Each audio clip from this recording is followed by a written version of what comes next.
সপোন সপোন দুচকুৰ অন্তহীন কোঠৰীত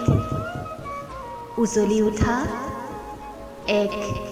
দীপাৱলী পথাৰৰ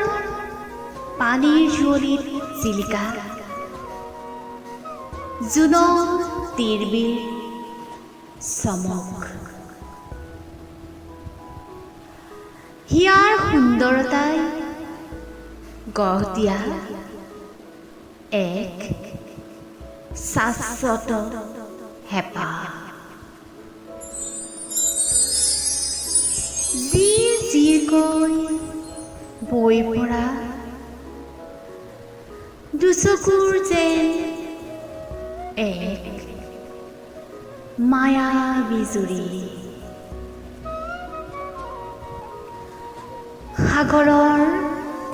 অসীমতা চাই পোৱাৰ এক অদম্য পুলক